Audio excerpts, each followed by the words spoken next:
At a family meeting to settle the inheritance, my parents blindsided me by giving the entire $5 million to their favorite daughter and telling me to work harder. Can you imagine sitting there, hearing your entire family fortune, $5 million meant for all of you siblings, just gone? Swallowed up by a secret transfer to your youngest sister? That's what happened to me. But the real shocker? It wasn't the lawyer's announcement that truly froze the blood in my veins. It was Grandpa Harold.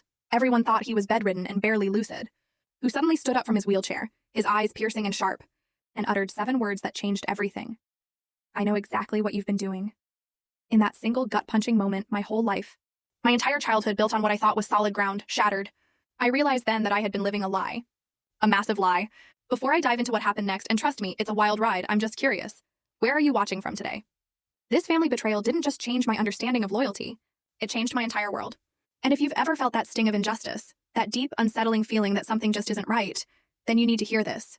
Because let me tell you, karma came for them in the most unexpected, jaw-dropping way. To truly grasp the magnitude of that day in the library, you need to understand who the Blakes were. We weren't just comfortable, we were Connecticut old money. I'm talking generations of privilege, the kind that whispers its name rather than shouting it.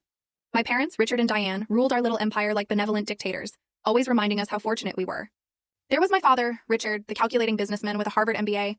My mother, Diane, the perfect socialite meticulously managing our family's image. My brother, Ethan, 4 years younger than me, the designated family rebel. My sister, Jillian, the baby at 25. And then there was me, Amanda, the eldest at 32. From the moment Jillian was born, our home's dynamic shifted. My baby pictures were stuffed into simple albums in the attic. Jillian, professional portraits framed and hung in the main hallway. My birthday parties were quiet affairs with a few school friends. Hers? Extravagant extravaganzas with petting zoos and professional entertainers. This pattern, this glaring favoritism, continued as we grew.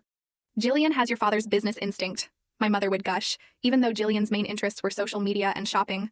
Meanwhile, I was graduating summa cum laude, devouring business courses, dreaming of joining Blake Real Estate Holdings, the company my grandfather Harold had built from absolutely nothing. Grandpa Harold, he was my refuge. While my parents dragged themselves to Ethan's rock band gigs out of obligation and beamed with genuine enthusiasm at Jillian's ballet recitals, Grandpa was always there for me. Front row at my debate competitions, applauding loudest at my full story video added in below.